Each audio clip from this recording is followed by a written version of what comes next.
Was his objective to turn you into a trained killer? No, he was turning me into, again, the only way I could describe it is the consummate wise guy. He wanted all of his guys, when you walked into a place, they know you're a good fella.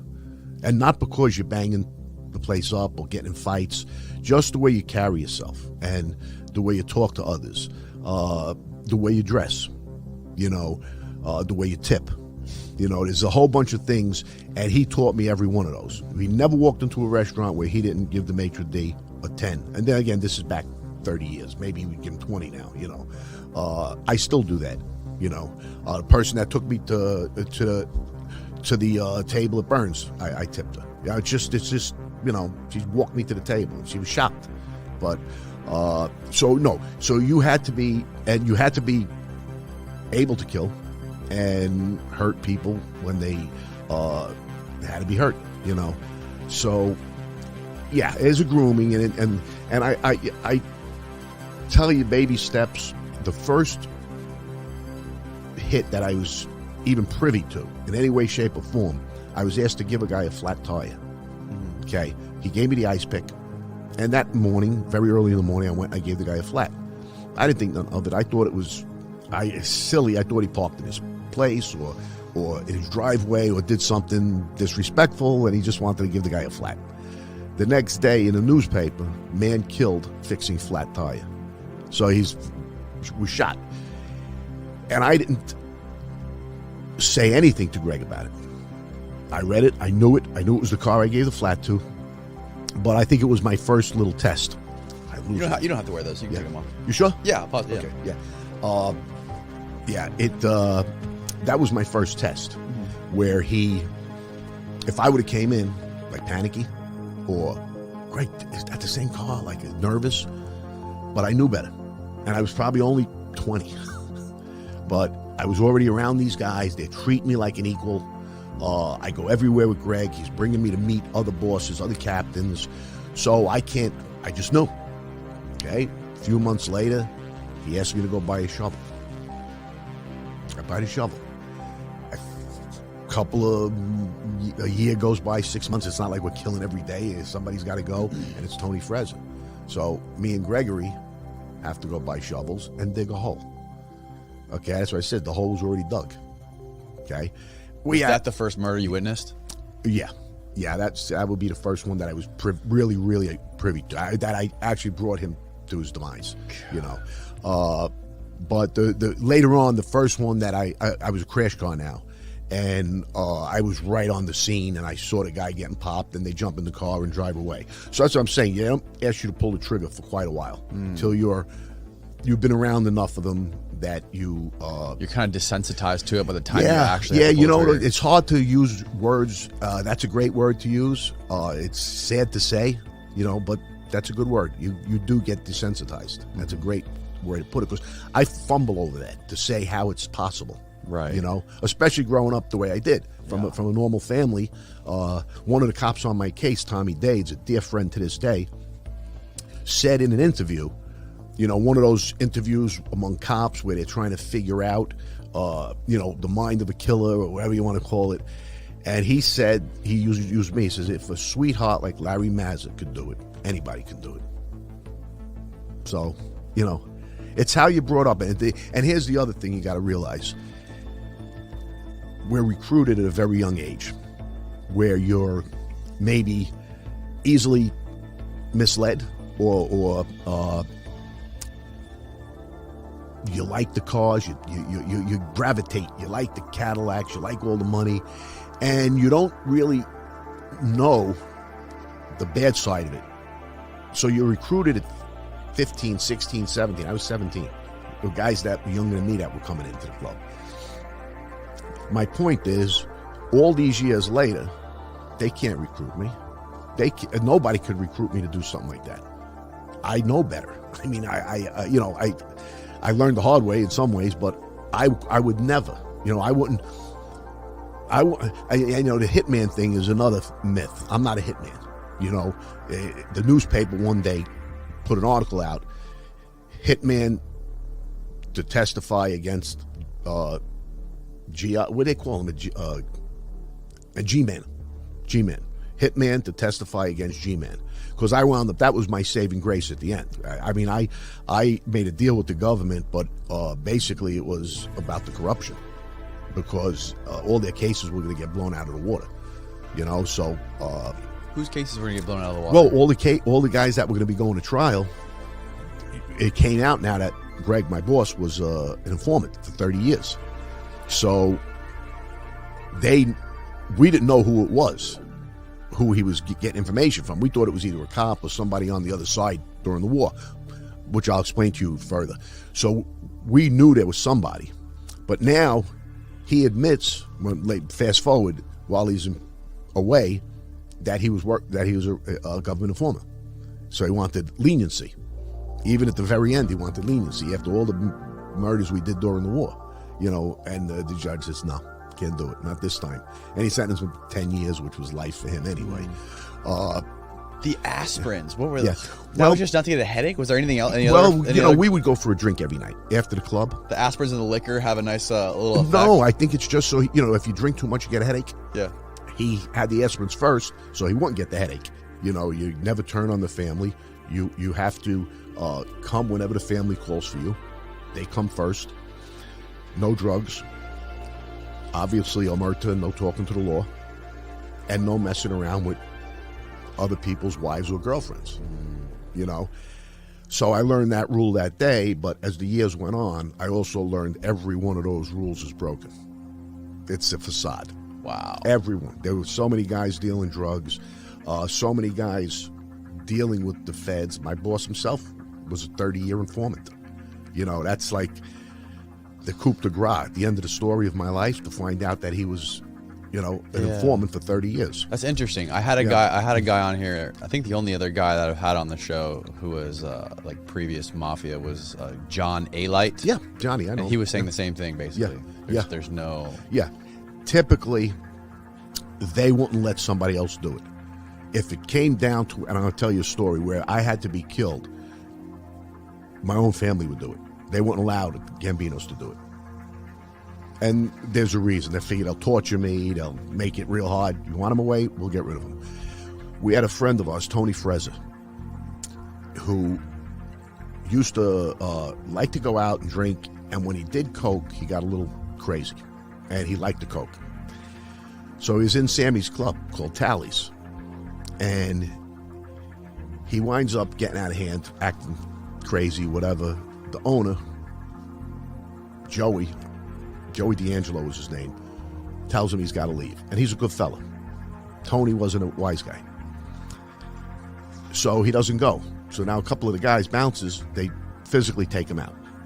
He goes home, gets his gun, comes back and kills the good fella. That's a mortal sin. Can't even raise your hands to a good fella. So he winds up, Scappy tells him, get out of town. He comes down to Florida. I might have been in this area, Tampa. Really? So he comes down to Florida. Yeah, I think it was Tampa. It's funny. And he's trying to sort this out. So he goes to have the meeting with the Gambino family. And I'll never forget this either. We know he's at the meeting, and we're waiting for him to come back. We all like Tony. He's one of us. He's a tough guy. He's good. We all liked him. He comes walking in, Scap. He used to walk in, bouncing his keys in his hand. So we heard him come in. And he always said, gentlemen. So that's what he did. He says, gentlemen. And we're all waiting. He says, I got good news and I got bad news. He says, the bad news is Tony's got to go. The good news is we get to do it. How chilling is that? That was the good news. But I understood. They would have probably tortured him for what he did to Joey D'Angelo. So, yeah, it's, and I was on the outskirts of that, one of my early hits. Were you there for that? Yeah, I wasn't at the actual shooting, but I was there. I actually picked Tony up with Mario at the airport and drove him to where Greg Jr. was waiting for him. Did he know that he was about to be executed? No. He thought, as a matter of fact, we made a stop, and Mario ran in and bought coke. And just in my culture, guys will do anything I want when I want. I don't live that life anymore. So, my message isn't about Gotti or guys like Gotti. My message is for those guys that are in prisons, the inner city kids or the tough guys in those prisons that are sending messages out to me. John, keep doing what you're doing. Save some kids' lives, because our lives were ruined. Let's help these kids not ruin this. Right. You talk about Gotti, and I think I said this earlier. I hit on Gotti before, before we wrap it up. Is, some of his family members are really guys that their family suffered, and and I've talked about Gotti. You're talking about Gotti's family members? Yeah. Some of them also in the life and jails, and some of their kids, and some of the things that went on. I want to see him tell somebody this was a good life. I want to see him say, I want my son in this life. Right. Because there's nobody's going to say this. So if you could find me one, I'd love to get on the air with him. Or I'll come and meet him and sit down and someone who's proud of that life. What dummy wants their kid in that life? Right. Call your father, call each kid. And there's kids out there that don't have parents, that aren't able to anybody to tell them this. But those kids that don't have parents, there's no excuse to be in the street. I use this as an excuse. I have parents, but none of us come from a perfect life, and my parents weren't the greatest parents in the world. Nobody's parents are perfect, and we're not perfect. But to push somebody in the street, you got to be a real scumbag. So I'm going to keep doing what I'm doing. I'm not pushing no kid that way. I'm pushing this way, and hopefully I can reach some, and some adults too. And people ask you, well, he's talking about this gangster. I know a lot of gangsters. No one's ever going to say, you're not going to hear me deny that I'm not friends with a lot of gangsters. Right. But I'm not choosing their path for them. They can choose their own. Even Sammy, he told me, he says, I never, Pete, they got me like I love killing. I don't. I hate it. He says, and when I have to do it, he says, I'm so mad at the person for breaking the rule and forcing me to have to do this. It's business. It's hard to realize that, but and they say the human body can get used to anything. You could endure anything, and eventually it just becomes a way of life. Right. But Greg could kill you. There was a lawyer that once described him as good-looking, articulate. He said something like he could sit down with judges and lawyers, have dinner with you, and for dessert he'll kill you. That's how they described Greg. Yeah. So I'm curious about what kind of human traits did you notice in a guy like this, Gregory, what that makes him able to just murder somebody? Well, it's the same thing. It becomes second nature. He was born in the life. I mean, at 15, 16 years old, he was already in the street, stealing, beating people up, doing all the things that. So he's conditioned very, very young age. An up and coming guy, and somebody that's already in the life sees this trait in him, sees that he's tough, he's got balls, he's got what it takes. Okay. And then they groom you. Okay, I was groomed. I was taught, educated the way to life. I don't think that's happening anymore today, because I could see the different people that are in the life now. It's not the same. It's definitely not the same. They miss that grooming and teaching and having a person become a consummate wise guy, that when you walk into a place, they know who you are. You don't have to tell them. This guy's somebody to respect. And Greg always had that. He got straightened out, I think he was 18. He got his button. What does that mean? When you get made into the family. Okay. Officially inducted. Okay. To become an official member of the family. To have it at that age, you had to have somebody that saw a lot about you. And he loved money. So there's nothing he wouldn't do to earn money. I mean, every racket there was, he was in. From joker poker machines to the number business, Shylocking. He was a Shylock to Shylocks. What's a Shylock? You lend money at exorbitant rates. So you give a guy $1,000, and you could charge anywhere from, he would charge me $10, but I would charge 30, 40, or 50 per week. That's the interest. They have to pay that every week until they hand you back the $1,000. Okay. He almost died, and he had to get a blood transfusion. This is another story that you can't make up. 30 of us show up to give him blood. One match. First of all, he should have took the hospital blood. It was screened. They knew there was no AIDS in it. And this is right at the height of AIDS. Mm-hmm. One match. One of our guys, Paulie Pumps, big muscle guy. He's the match. He gives him the blood. It's tainted with AIDS. So Greg winds up with AIDS.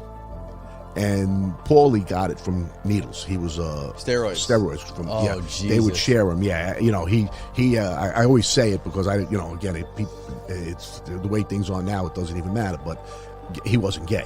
I mean, he had everybody thought it was a gay thing, right? And it was for the most part, right, back then. But he was he had more girls. He was polished. He's the first guy that taught me how to drink wine and taught me about the finer wines. So Paulie, but it was divine intervention that this is what God wanted for Greg to go out that way, or just dumb luck. I don't know, but he wound up with AIDS, and he had enough money that he was able to survive it because he kept using all the trial drugs. But eventually, he lost so much weight, and the dementia was kicking in. And during the war, he had dementia. So we were out, hunting. How old was he at this time? Probably, it's funny to say it. I got to say early 60s. Really? Yeah. Because I met him, he was about 51, 52 when Linda was 32. He was like 20 years older than her. And this is 10 years later, 61 years old. Okay. Yeah, that's about it. Yeah. So, I'm 60. So it's like, you're making me think about it. I'm saying it's really, I don't feel like I'm ready to go soon. No, dude, you look great for 60, man. Great shape. Thank you. Appreciate that. But so he eventually he died from that in jail. Yeah. But yeah, the war was a nightmare. How long after he was in jail did he finally die? Probably 4 years. He still hung on. Yeah, they sent him to the hospital in Springfield. I heard at the end he was like literally, I want to say like 50 pounds. And the hole was already dug in the woods behind Gregory's house. God, and that somebody flipped years later and told where the body was. Why wouldn't they just be like if they really loved this guy like a brother? Why wouldn't you just be like, yo, go to the Bahamas, don't come back? That's what I said I would have done. Again, it's a difference, but a guy like Scappy who lives by the rules of Cosa Nostra, he probably couldn't live with himself. He says if it was the other way around, if they hurt one of our good fellas, we'd want the same satisfaction. Right. So there are guys at a certain level who live this life that know the rules, and they just taking it to the grave with them, Plus, I guess you have to always have that concern in the back of your mind. If this guy does come back, then we're really fucked. Then there's a war. And then they could ask for two guys. And then Scappy's life could, you lied to us, Right. So, yeah. And there were others. I mean, Bucky was a friend of ours but not a good fella, so when I say that, but he was our friend, that got into the drug business. And he was told to stop. And this is why it's hypocritical, because just 5-6 years later, we were the biggest drug crew in Brooklyn. And I'll tell you how that happened in a minute. But Bucky got killed for dabbling in the drug business, and he was one of us. But again, it was a rule. You're not supposed to be dealing drugs. Could you guys find a more humane way to kill your own? I mean, these guys are kind of like your friends. I mean, you just always shoot them, or was there a better way to do it? The only thing I ever knew was a gun. Yeah. I never heard of guys with knives. Never heard of poison. The only bombing I heard of was when they tried to bomb John Gotti, and they got Frankie DeChico instead, who was on the Paul Castellano hit. And it was another family. The Chin's family and some of the other families never sanctioned that hit that John Gotti did on Castellano. You can't kill a boss. It's a rule. You just can't do it. Because if that starts happening, John's own consigliere told him, what you did, there's a bullet waiting for you now. You broke a rule. Yeah. So who's going to want to be the boss if you could just start whacking bosses to take over? So you don't hear about it that much. It's very rare. And it's even more rare to kill a consigliere, because a consigliere his position is to save lives.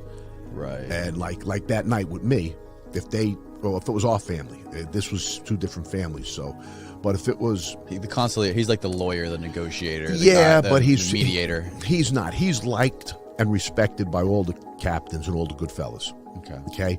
So if he calls you to a meeting at 2 a.m, you go, and you have all the confidence in the world. You're not getting killed. And again, that's a sacred rule of the life. So if you really believe in the life, and he calls you, you go.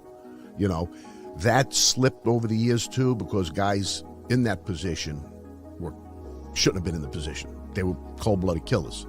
You know, it's typically a position where guy did his work, made his bones over the years. He's well-liked. He's smart. He can, almost like you said, the movies make it like a lawyer, like Tom Hagen in The Godfather. But as a matter of fact, Greg told me that's the best position in the family. Because you're untouchable, and it's a lifetime assignment. They can never break you. Like I said, listen, I'm involved in the fight business. I'm friends with a lot of professional fighters, and we joke about it all the time, because there's guys out in the street have no idea some of these guys are, and they want to fight them. So, they say the same thing I'm saying. You want to fight, you can fight all day. Go to gyms every day. You can find a million guys to fight. You're that insecure, go to a gym. Right. So, but that my message is that, and hopefully, some of the things I'm doing now is going to be the magazines and the shows and the TV series. They're all coming now. So this year is going to be a great year. I got a new book coming out. Yeah, tell me about your book. What's it called? Darkest Hour 2. It's coming out with Susan Pike is my writer. I did Darkest Hour 1. It was about when I was a child to 17. Prior to that, I had Gotti's Rules with George Anastasia. And I have a handbook out called Prison Rules, the do's and don'ts so you don't find yourself in prison. And the situation for adults, young, kids, and for parents that need to try to reach their children. Maybe they, And that's a book people that are in prison, they can get their hands on? Yeah, all these books are, through the internet, through Amazon, through Barnes & Noble. And Darkest Hour 2 should be out by February. And that'll be more of hardcore mafia stuff and some of the killings and shootings and things that went on in prison systems. Wow. And so that their book would, I think, be a little more to the point.